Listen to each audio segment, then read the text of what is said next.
Osmotic pressure, functions of kidneys. We start with the discussion of the water-salt balance in the body. Water is about produces 60% of the body weight, average amount of water, and water is divided into the intracellular, 40% from this 60, intracellular and extracellular. 20% of this 60 is the volume of water outside the cells.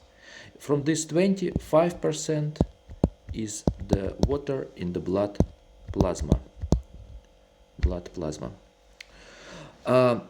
So the distribution of water is clear in the cells and outside.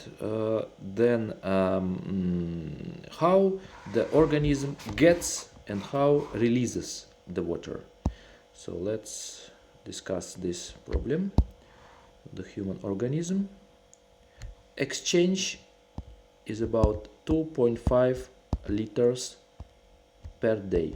So 2.5 liters is released, and 2.5 liters is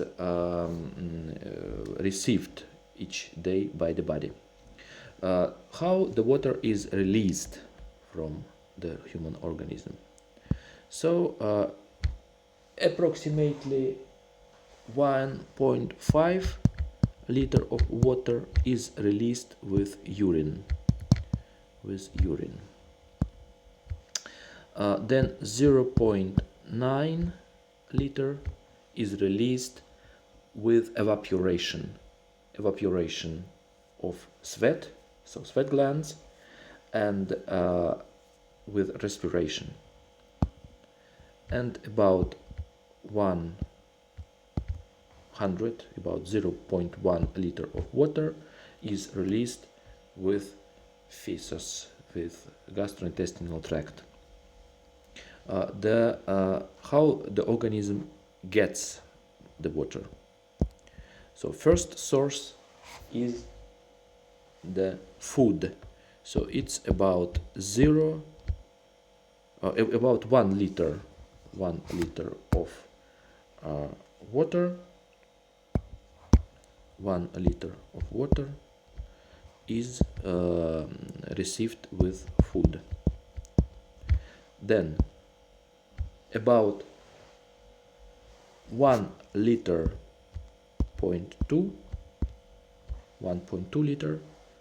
with water that we drink, with tea, with coffee, etc. And it is important to remember that 0.3 liter is received due to the metabolic water.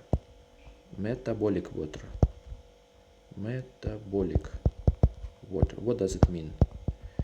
It means that this water is produced in reactions with oxidation of organic compounds. As we know, carbon dioxide and water are the products of these reactions. So this water, for example, is very useful for camels. Camels may produce water due to transformation of organic compounds into the water and carbon dioxide. Okay. Next important thing to discuss is the osmotic pressure. We will start with osmosis. So what is osmosis? Osmosis is the movement of solute of water through semi-permeable membrane. This is the semi-permeable membrane. Semi-permeable membrane is permeable for water and not permeable for substances. So substances cannot pass, membrane doesn't permit. Water can pass. Okay, osmosis is the movement of water through semi-permeable membrane from the area with high concentration, for example, from of water and from area with low concentration of substances. For example, here we have 2% and here we have 5% sodium chloride. So water is going from the area with low concentration to the area with the high concentration of soluble substances, or through semi-permeable membrane. So this is osmosis. Osmotic pressure of the blood plasma is a very stable parameter. Osmotic pressure is 7.6 atm atmosphere. But it's better to use other units, and we have osmotic pressure of blood plasma 290, 310 milliosmoles per liter. So this is normal osmotic pressure of the blood. We have also oncotic pressure. Oncotic pressure is a part of the osmotic pressure, but it is produced by the proteins. So actually it is only a very small part of the osmotic pressure. Oncotic pressure produces 2 milliosmol per liter. So it is much less than total osmotic pressure. It is supported predominantly by albumins of the blood plasma. But oncotic pressure is extremely important because it determines the exchange of water in the microcirculation in the capillaries. We discussed it in the previous lectures. Osmotic pressure predominantly is supported by sodium concentration. So sodium is responsible for 145 milliosmoles per liter. So it is the most important osmotic component of the blood plasma. Also chlorine, organic compounds like glucose, like urea. What is important, if the osmotic pressure increases more than 340-350 milliosmoles per liter, it is leading to coma, loss of consciousness, and even to the death. So I will repeat that it is a very stable parameter of the internal environment of the body. And now we will speak about the functions of kidneys. So kidneys are not only the organ of excretion, but what is very important to understand is an organ that supports the optimal osmotic pressure of the blood. We will speak about the function of kidneys, and the structural and functional unit of kidney is a nephron. We will draw the nephron now. It consists of capsule, proximal convoluted tubule, then Henle loop, descending and ascending part, distal convoluted tubule, and collecting duct.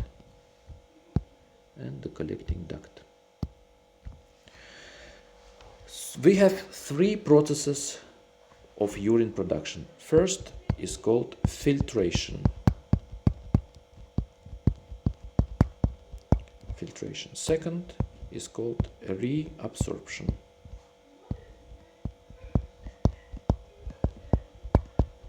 And the third is secretion.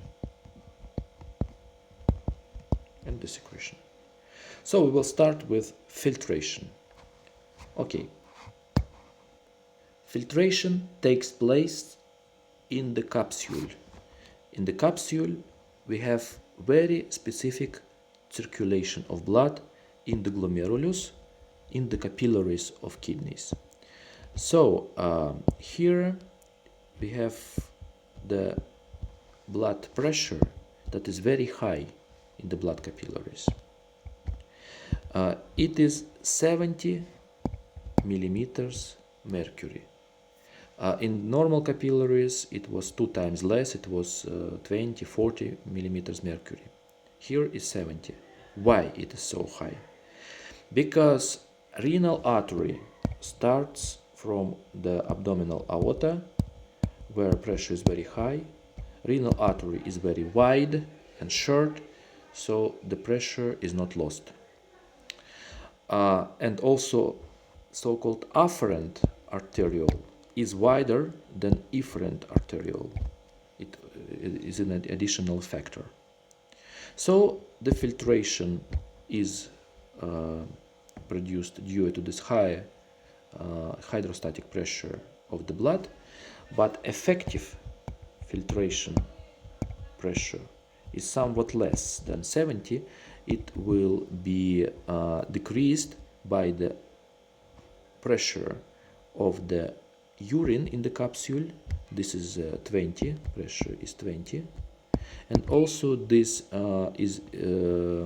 this effective pressure is decreased by 30 millimeters mercury by the oncotic pressure, because proteins cannot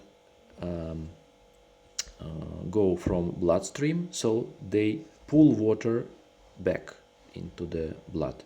So effective filtration pressure will be in accordance with this formula, 20 millimeters mercury. This pressure moving the blood plasma, because form elements are too large to go through the filter, and except proteins, because proteins are also too large and cannot pass the renal the filter. So they remain in the blood. It's very good because they are precious. So the primary urine is produced due to this process of filtration, and primary urine is produced every day in the volume of 170 liters per day. So this is the volume of the primary urine, which is in fact blood plasma without proteins. Every minute we have 125 milliliters of primary urine produced in the capsule per minute. So this is the renal clearance. The clearance indicates the efficiency of function of kidneys. During the filtration, in the primary urine we have glucose, we have sodium, we have a large amount of water. These substances are needed for life, so it will be not a good idea to get rid of these substances. So next stage of the production of urine is reabsorption. Reabsorption, when these precious substances are returned back into the blood stream. We have a special kind of circulation in kidneys. So kidneys they're receiving 20% of stroke volume of cardiac output. They are very intensively, they receive a lot of blood from the circulation, from systemic circulation, and another the circulation in kidneys is relatively constant, and we have double net of capillaries. It is called rete mirabile in Latin, or miracle net. So first time the capillaries are produced in the glomeruli, then not venule but arteriole, and second time in the large circulation, systemic circulation, the capillaries are divided into the capillaries to produce a net around the loop of Henle, and only then venule is produced. So this type of circulation makes possible reabsorption when these precious substances are reabsorbed into the bloodstream in the Henle loop. So now we will speak about Reabsorption, the second stage of urine production. Reabsorption. The reabsorption of sodium begins in the proximal convoluted tubule. It is the constant reabsorption that is going all the time, and it doesn't need the humoral control. The reabsorption of sodium and glucose occurs in the Henle loop in the ascending part of the Henle loop. Here we have special transport systems that reabsorbed sodium and glucose from the urine to the extracellular space. That's why around the Henle loop in the deepest part, the osmotic concentration reaches the level 900 milliosmol per liter. It's very high osmotic concentration, 3 times more than in the blood.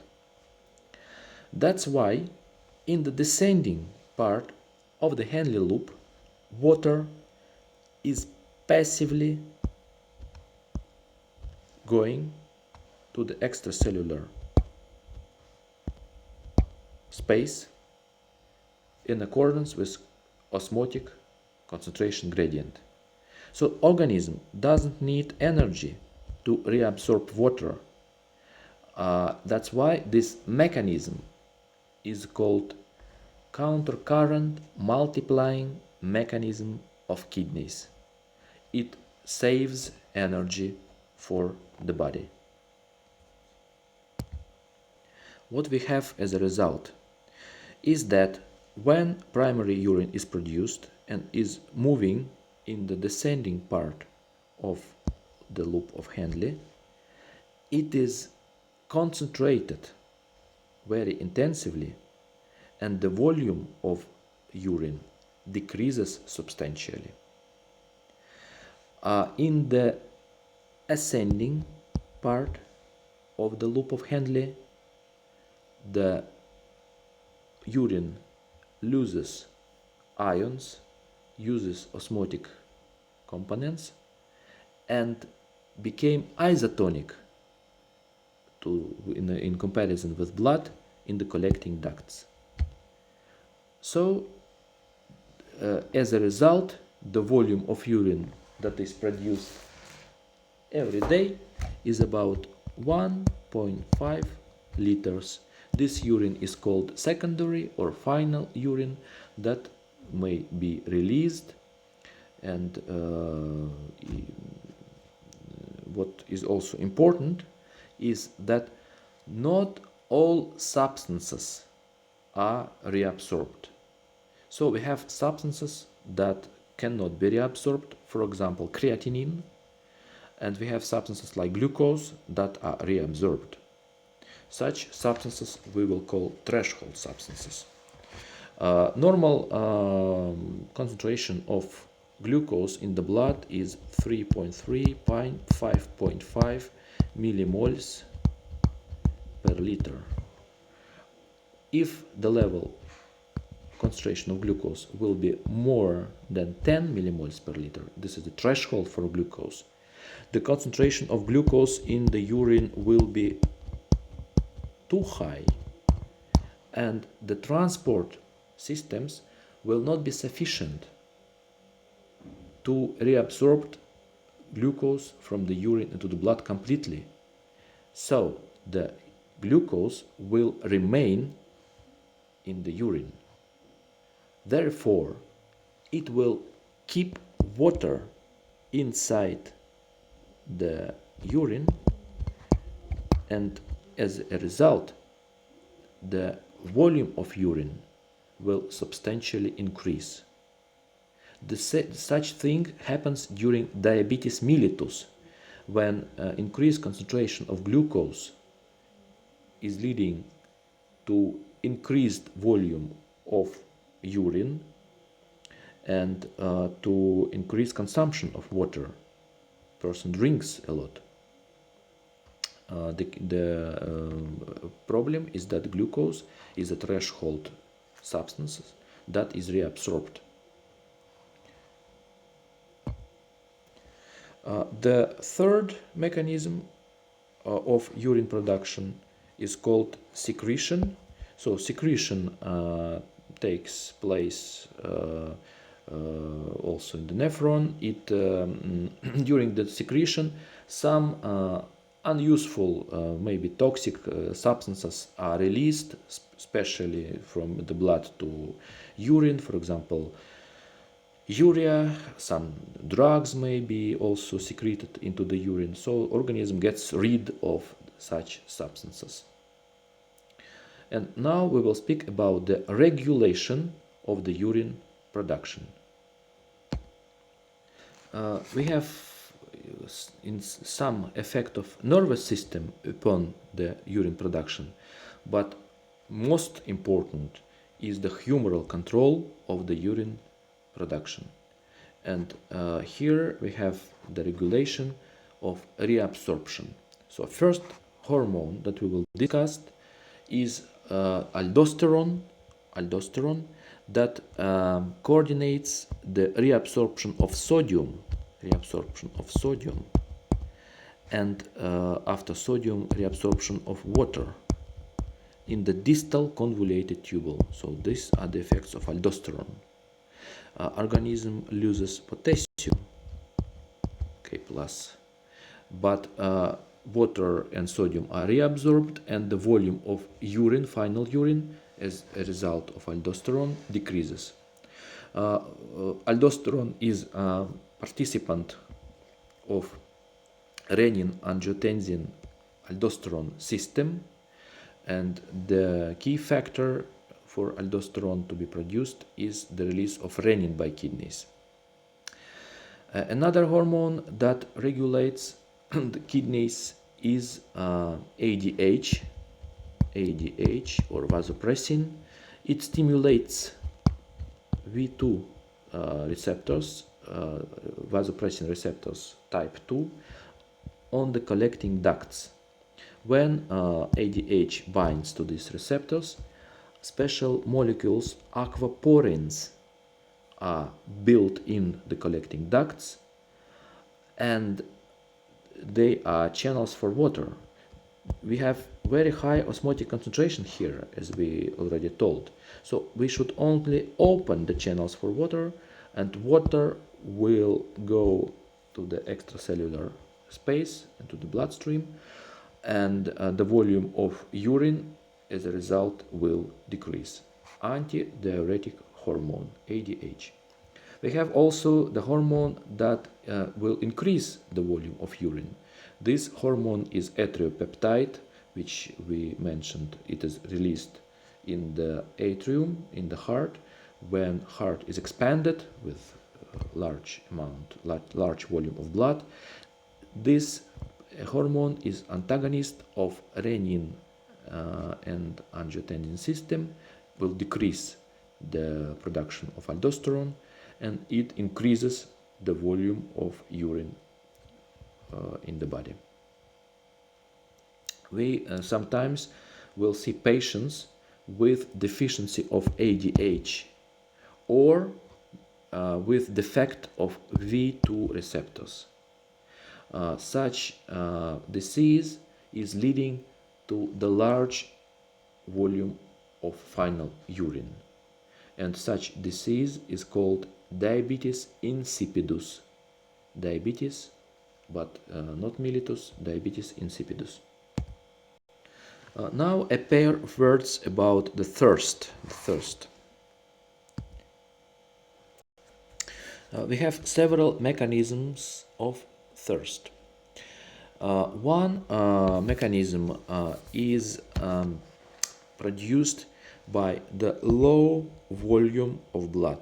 So when volume of blood decreases, it may happen, for example, after the blood loss.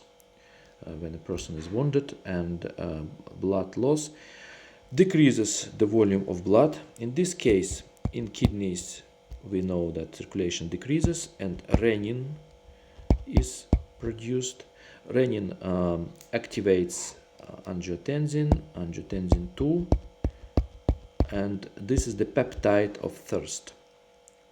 It stimulates the center of thirst located in the hypothalamus. In the hypothalamus we have certain neurons that are responsible for induction of the motivation of thirst. And also angiotensin II stimulates the production of aldosterone, which saves water and sodium in the body. It may compensate the decrease of the volume of blood. So this is the first mechanism. It is called linked with loss of volume of blood. And second mechanism is called with hyperosmotic concentration of blood. For example, if a person consumes salty food, consumes salt in large amount, sodium chloride, it increases the osmotic pressure of the blood. It increases the osmotic pressure of the blood, and it stimulates osmoreceptors located in the blood vessels and in the central nervous system. These osmoreceptors, they will activate the center of thirst in the hypothalamus. A person will be motivated to drink, and also it stimulates in the hypothalamus the release of ADH, which is released in hypothalamus, which is produced in hypothalamus and then released in the pituitary, in the neurohypophysis, into the bloodstream. And ADH will save water in the body, will decrease the volume of urine, and it will compensate the increase of the osmotic pressure. The blood will be diluted by this additional amount of water that person will drink, and that will come back from kidneys from urine to blood, and this change of osmotic pressure will be compensated. And now we will draw the functional system of the optimal blood osmotic pressure. So we will start with useful adaptive result, that is osmotic pressure, P osmotic, which is 290, 310 millismol per liter. So this is rigid, this is stable parameter that will not change substantially, and it is linked with the metabolism. Why it is linked with metabolism? Because when metabolism is intensive, it may lead to production of osmotically active substances, and change of the osmotic pressure may change the metabolism, vice versa. Next part of this functional system, osmoreceptors. Osmoreceptors in the blood vessels. Osmoreceptors, and then feedback mechanism to the CNS, central nervous system. Especially we have center of osmotic pressure regulation and center of thirst and the hypothalamus. But also cortex and other parts of CNS in the nerve center in wide sense will be responsible for the optimal osmotic pressure. We have also central chemo and osmoreceptors. That's why we may draw also the arrow from parameter directly to CNS. And now we have the mechanisms of autoregulation with participants of humoral control of hormones. And we may here indicate such mechanisms. Function of kidneys,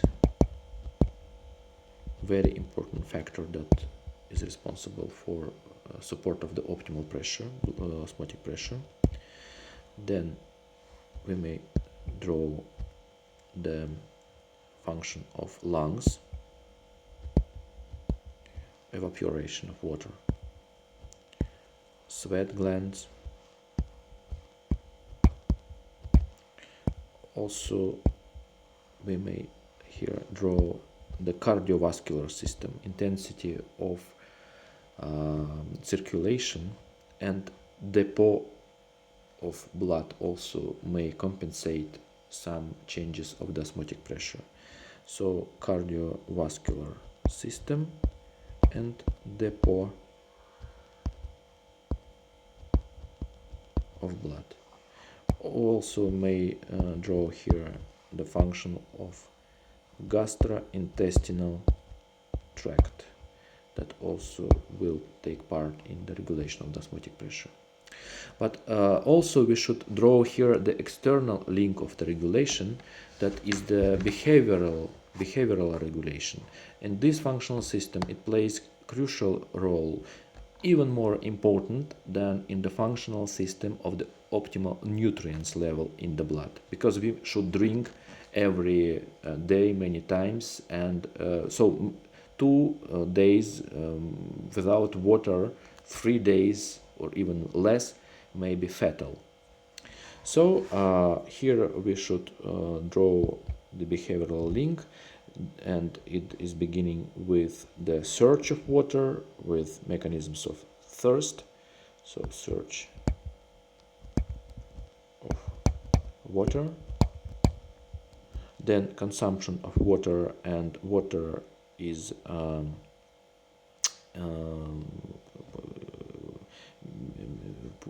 occurs in the oral cavity, then in the stomach, then it reaches intestine, and especially large intestine, where absorption of water, as you know, takes place.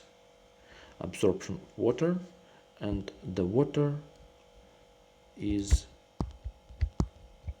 absorbed and will compensate the change of osmotic pressure.